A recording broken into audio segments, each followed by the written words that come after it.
से जुड़ा हुआ एक नया मामला, कभी लव जिहाद को फिर से जिंदा करने की कोशिश, कभी घर वापसी को नई परिभाषा। लेकिन इस बीच विश्व के सामने एक बहुत बड़ी चुनौती है। 4 तस्वीरें आपको दिखाते हैं कैसे धार्मिक कट्टरता उफान पर है और किस तरह का द्वेष इस वक्त विश्व झेल रहा है।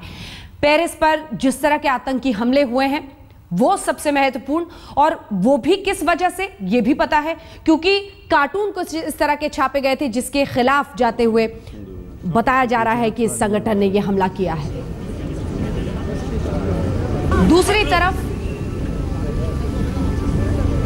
अगर हिंदुस्तान की बात कर ले तो याकूब कुरैशी साहब और उनके जैसे न जाने और भी कई लोग हैं जो ये कहते हैं कि पहले भी उन्होंने ऐलान किया था, कहते हैं कि अगर मुझे ये कार्टूनिस्ट को मारने वाला 2 लोग मिल जाएं तो मैं उनको 51 करोड़ रुपए दूंगा। बीएसपी के पूर्व सांसद रह चुके हैं याकूब कुरैशी साहब, और तीसरी वो तस्वीर हमने आपको दिखाई ही है। तो कुल मिलाकर बड़ा सवाल यही उठता है कि बार बार ऐसे मामलों को जिंदा रखने की जो कोशिश होती है उसका क्या किया जाए। प्रेम शुक्ला जी, मैं आपके पास आना चाहती हूँ। ये बार बार ऐसे मामलों को जिंदा करके जो राजनीति करने की कोशिश की जाती है वो और कट्टरता कहां पर जाकर रुकता हुआ दिखता है और क्या आगे का रास्ता दिखता है, क्योंकि खुद शिवसेना ने भी कई बार ऐसे पहले भी ड्रामे किए हैं जिसकी वजह से वो भी कटघरे में खड़ा रहा है।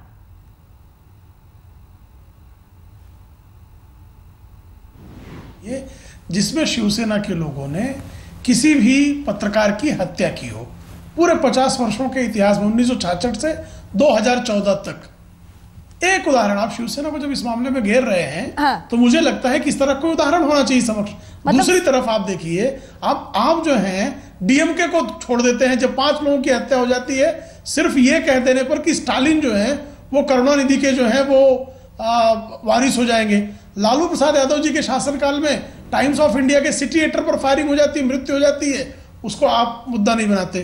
तो शिवसेना को कृपा करके आप जो हैं किसी भी मुद्दे में उसको खलनायक की तरफ पेंट करने की जो हमारी आदत है उससे थोड़ा बचेंगे तो बेहतर रहेगा। और रेडिकलाइजेशन के लगातार खिलाफ शिवसेना रही है। धार्मिक कट्टरता, धर्मांधता के खिलाफ जिन संगठनों ने खुलकर बातें की है उसमें से शिवसेना एक प्रमुख संगठन है। फिर भी आप शिवसेना पर आरोप, मुझे उदाहरण दीजिए जहां शिवसेना ने धर्मांधता का प्रदर्शन किया हो। धर्मांधता क्या है कि एक कार्टून बन जाता है और उस कार्टून के बनाने वाले के सिर पर 51 करोड़ रुपए का इनाम बसपा का मंत्री देता है और मंत्री के खिलाफ एक एफआईआर तक दर्ज नहीं होती। और जब मुकदमा कोई दायर करता है प्राइवेट मेरिट में जाकर तो उस मुकदमे को आज तक लटकाया जाता है। तो ये धार्मिक कट्टरता को बढ़ावा दिया जा रहा है कि नहीं दिया जा रहा है, इसको कृपा करके देखें आप। मोहम्मद आजम खां, उनकी धार्मिक कट्टरता के बावजूद आप उनको कैबिनेट में रखते हैं, उसका कोई विरोध नहीं होता है। अभी अकबरुद्दीन ओवैसी जो बैठे हुए हैं पठान साहब, अकबरुद्दीन ओवैसी कहते हैं 15 मिनट में हम 85 करोड़ हिंदुओं का कत्ल कर देंगे, सिर्फ पुलिस और मिलिट्री हट जाए। उसके बाद भी ये उनके आदर्श हैं और उसके बाद ये स्वयं को सेकुलर कहलाएंगे। शुक्ला साहब, तो धर्मांधता, सेकुलर साहब, हम उतनी ही शिद्दत से उनसे भी सवाल पूछते हैं। इन तीनों में कृपया अंतर समझें। उतनी ही शिद्दत से उनसे भी सवाल पूछ रहे हैं, लेकिन ये बताइए कि ठाकरे साहब ने विवादित ढांचा ढहने के बाद क्या कहा था? विवादित ढांचा ढहने के बाद भी विवादित ढांचा, जब इस्लाम में बुत परस्ती नहीं है और बाबरी मस्जिद का कोई सबूत नहीं है, इलाहाबाद हाईकोर्ट तक ने यह कहा कि वहां जो ढांचा खड़ा था वो मंदिर को ढहा कर बनाया गया था, तो कलंक को मिटाना ये धार्मिक कट्टरता कैसे हो? क्योंकि आप जानना चाहते थे कि ऐसा क्या किया है आपकी पार्टी ने, इसलिए मैंने कहा जब पैगंबर थोड़ी इतिहास याद दिलाई जिसमें नमाज अता कर चुके उस मस्जिद को हटाया जा सकता है, तो बाबरी जिस पर कभी नमाज ही बहुत दिनों से नहीं पढ़ी गई उसको अगर कुछ भीड़ ने सब दोषी हैं ढकेल दिया तो क्या ये राष्ट्रीय कलंक हो जाएगा? सब ये राष्ट्रीय कलंक को जो कहेगा उसकी धर्मांधता के खिलाफ बोलना भी नहीं चाहिए, ऐसा आप कहना चाह रही है? पठान साहब कुछ बोल रहे थे, सब दोषी हैं शुक्ला साहब, सब दोषी हैं, इतिहास के बस पन्ने पलटने की देरी है, सबका सच सामने आने लगता है। धर्म के आधार पर किसने क्या कहने, जहर बोने की कोशिश की है सबके सामने है। कहा था पठान साहब 2012 में एक हेट स्पीच था, एक हेट स्पीच का जिसके खिलाफ एफआईआर भी हो चुका है, कोर्ट में केस पेंडिंग है, और जो मैटर कोर्ट में पेंडिंग है सब जुडाइज मैटर, आप उसके बारे में कैसा बोल सकते हैं? उसके बाद में हमने पूरा महाराष्ट्र का चुनाव लड़ा, हमने कहीं पर भी कोई हेट स्पीच की? आप बताइए, अक्खा चुनाव में हमारे 14 लोगों ने कंटेस्ट किया, 5.25 लाख हमने वोट लिए, हमने कुछ कहा धर्म के बारे में? अरे हम तो सेक्युलर लोग हैं, हम सेक्युलरिटी की धारा के ऊपर चलते हैं, हम हमारी आइडियोलॉजी बयान करते हैं, हम डेमोक्रेसी की बात करते हैं। आप लोग कवर ऑफ एक सेकंड। मैगजीन के ऊपर डालते हैं करीना कपूर का फोटो ताकि आपकी मैगजीन बिके।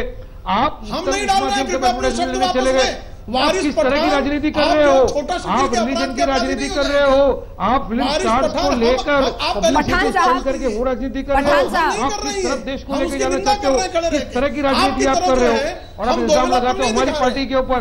हमारी पार्टी ने किसी को फोर्सफुली आपकी कहा, पार्टी पर हमने को एडवर्टाइजमेंट देकर राजनीति की। हम तो हमारे एजेंडा के बेस पे वोट लेते हैं। हम हमारा काम दिखा के वोट लेते हैं। हमारा सिक्योरिटी का एजेंडा के बेस पे वोट लेते हैं और हम ये दिखाते हैं कि आज तक कांग्रेस एक सेकंड धोखा दिया है। एक साथ बोले। हमारे पास लाके उनका भारत वोट से लेते देशद्रोह हैं। करना चाहते थे। आप क्या और कर रहे हैदराबाद हैं? पुलिस आप एक्शन क्या हुआ था? वो इतिहास बीजेपी आप सबके सबका समक्ष है। एजेंडा है हिंदू राष्ट्र, उसके लिए आप किसी भी तरह की एडवर्टाइजमेंट करेंगे पेपर में। पठान साहब, मैगजीन के ऊपर करीना अरे कपूर पठान दिखाएंगे। साहब, कितनी जो आपत्ति दो आप साल ओवैसी से साहब की किया था, पार्टी के हैं, कम से कम आप ना दूसरे पर दोष लगाइए, क्योंकि अपनी अंदर झांकेंगे तो आपको जो सच्चाई दिखेगी वो आपको भी बहुत परेशान करेगी अगर ईमानदार नजर हो आपकी। हमारे साथ संबित पात्रा जी भी जुड़ गए हैं, लेकिन उससे पहले एक बार राकेश जी के पास चलते हैं।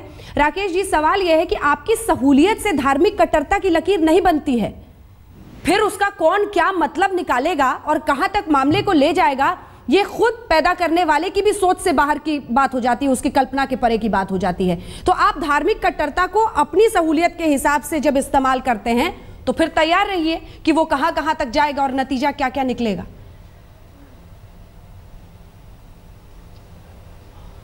अंजना जी, आपने बहुत महत्वपूर्ण बात कही है। मैं इस पर एक छोटी सी टिप्पणी करके अपनी बात समाप्त करूंगा। देखिए, जब धार्मिक कट्टरता बढ़ता है तो कैसे लोग स्थानीय संस्कृति, स्थानीय भाषा, स्थानीय लिबास से अपने आप को अलग करके धर्म के आवरण में देखते हैं। इसका एक उदाहरण है, फारूकी साहब इस पर ज्यादा प्रकाश डाल सकते हैं। नॉर्थ वेस्ट फ्रंटियर प्रोविंसेज में 1935 तक जो सक्सेशन लॉ था वो हिंदू सक्सेशन लॉ लागू होता था, चूंकि स्थानीयता थी, उसमें जेंडर इक्वलिटी का सेंस था। लेकिन जैसे कट्टरता बढ़ी, जिन्ना ने नारा दिया, फिर शरीयत लॉ के अनुसार लागू होने लगा। मध्य प्रदेश, ये यूनाइटेड प्रोविंसेस कहा जाता था उत्तर प्रदेश, वहां भी स्थानीयता थी, वो भी स्थानीयता समाप्त होने लगी। यहां पर मैं पठान साहब के लिए एक छोटा सा सवाल पूछना चाहता हूं, उसके बाद मैं अपनी बात समाप्त करूंगा। आज दुर्भाग्य क्या है, जो लोग कट्टरता बढ़ा रहे हैं वही सबसे ज्यादा सेकुलरिज्म की बात कर रहे हैं, संविधान की बात कर रहे हैं, लोकतंत्र की बात कर रहे हैं। उनसे पूछिए स्कूम हैदराबाद का मतलब क्या होता है, वे स्कूम हैदराबाद क्यों कहते हैं? Hyderabad forcibly captured by the Indian state आज भी मानते हैं। 16 सितंबर को काला दिवस, 16 सितंबर को ये काला दिवस मनाते हैं। और इनसे पूछिए कि इनके नेता रिजवी 1948 से 1958 तक जेल में क्यों बंद थे, जवाब दीजिए। उनको क्यों पाकिस्तान भेज दिया गया है? इन सवालों का जवाब देने, फिर संविधान की बात करें, लोकतंत्र की बात करें, सेकुलरिज्म की बात करें, उसके ढकोसला ना करें, इन तीनों शब्दों का मिसयूज ना करें। पठान साहब, जवाब दीजिए। ढकोसला आप लोग दिखा रहे हो मैगजीन के ऊपर करीना कपूर का फोटो और आप उसके नाम से आपकी मैगजीन बेच रहे हो। ये पॉलिटिक्स है? आप किस तरह की पॉलिटिक्स खेल रहे हो? क्या है पॉलिटिक्स, क्या है? मैंने जो सवाल पूछा उसका जवाब दे दीजिए। स्कूम हैदराबाद का मतलब समझा दीजिए। आप एडवर्टाइजमेंट देख रहे हो, एक हीरोइन का आपको पता है 16 सितंबर को काला दिवस मनाने का मतलब बता दीजिए। लिख देखो लव जिहाद, आप अपनी लव पार्टी जिहाद के नारे का जवाब तो दे दे पठान साहब। तो इस तरह से रिलीजन पॉलिटिक्स करना चाहते हो आप? नहीं, आपको क्या उसको जवाब नहीं है, करोगे? आप इसलिए जवाब नहीं देंगे। साथ में मैगजीनों के थ्रू अपना प्रचार चालू कर रहे हो लव जिहाद को। कभी आपका एमपी बोलता है, कभी आप ये ISIS की जमीन तैयार कर रहे हैं भारत में, ये जवाब नहीं दे सकते हमारे प्रश्नों का। पड़ेगी। पठान साहब, आप अगर हिम्मत है, आप में बौद्धिकता है, आप ईमानदार हैं, मेरे तीनों प्रश्नों का जवाब दीजिए। एक पॉलिसी रखती है, तो तरीका है यार, पॉपुलेशन को कंट्रोल करो, ग्रोथ बढ़ाओ। तो इससे बात हुई है तुम्हारी। आपके ही संगठन के लोग, पठान साहब एक सेकंड के 2 की जगह 4 बच्चे पैदा करो। पठान साहब, आप लगता है डर गए हैं, सवाल का जवाब नहीं देना चाहते हैं, डरे हुए दिख रहे हैं आप। लेकिन लौटूंगी फिर से। डरे नहीं है। अरे साहब, डरे हुए हैं सवाल का जवाब देने के लिए तैयार हैं। आप सच का जवाब नहीं देते, आप डरे हुए हैं। आप भी सुन ले और ओवैसी साहब भी सुन ले, आप डरे हुए हैं। कमाल फारूकी साहब,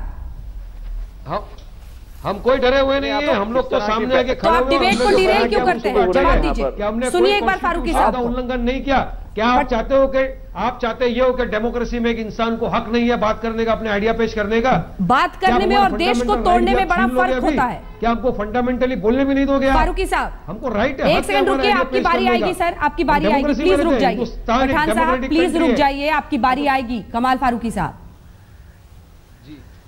ये किस तरह का डिस्कशन हो रहा है हमारी तो समझ में आ नहीं रहा है मैडम।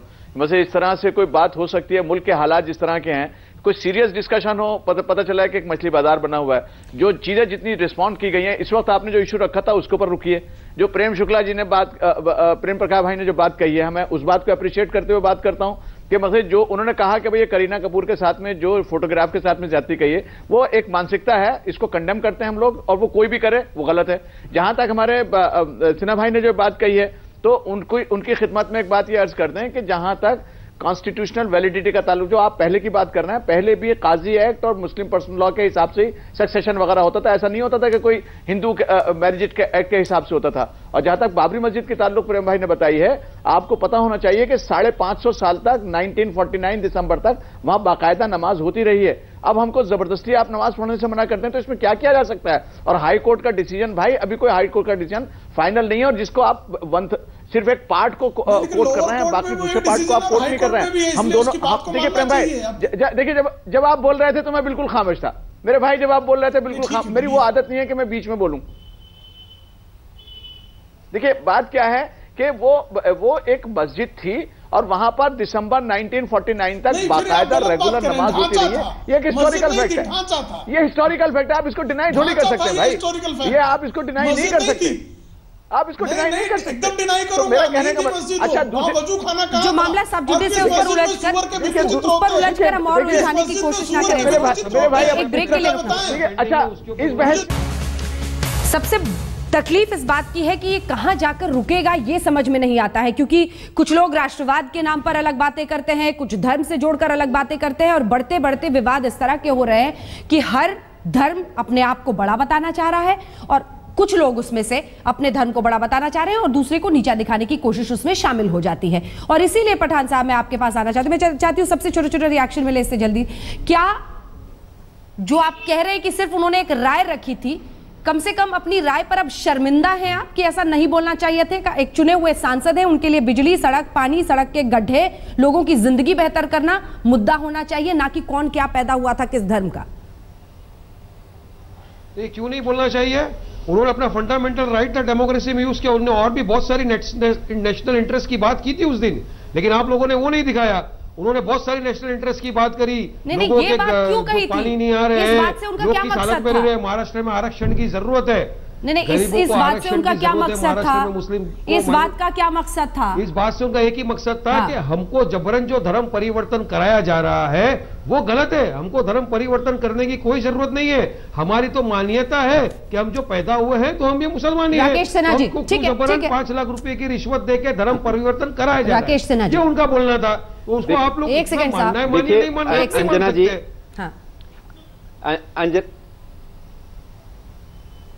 अंजना जी, मैंने पठान से 3 सवाल पूछा था, पठान साहब ने उसका जवाब नहीं दिया।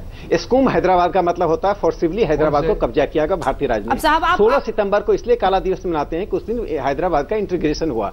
क्या सरदार पटेल, ये नेहरू सरदार पटेल में विश्वास नहीं करते हैं, भारत के संविधान में विश्वास नहीं करते हैं। मैं कहता हूं वैसी एक ख्वाब देख रहा है जिन्ना बनने का। वास्तव में जो उसका भाषण था वो ISIS की जमीन भारत में तैयार करने जैसा भाषण था। ऐसे भाषणों पर न रोक लगे, बल्कि ऐसे लोगों पर सख्त कानूनी कार्रवाई होनी चाहिए। ऐसे लोगों पर कार्रवाई नहीं होना, ऐसे लोगों को उत्साह वर्धन करना है, यही कर रहे हैं। आज को 51 करोड़ का ऐलान कर रहा है, आज इस तरह का भाषण दे रहे हैं। साक्षी महाराज ने कोई नकारात्मक बात को दूर कर लिया। और जो हिंदुत्व, इसी के साथ हमें इस बहस का अंत करना पड़ रहा है। बहुत बहुत शुक्रिया आप सभी का हमारे साथ इस चर्चा में शामिल होने के लिए। लेकिन सवाल यही है कि जिस भी राजनीतिक पार्टी में इस वक्त झांकिए, कुछ ऐसे लोग दिख जाते हैं जिसमें यह साफ सवाल उठता है कि क्या जानबूझकर अब ये तमाम पार्टियां ये सोच चुकी हैं कि सिर्फ धर्म के आधार पर राजनीति आगे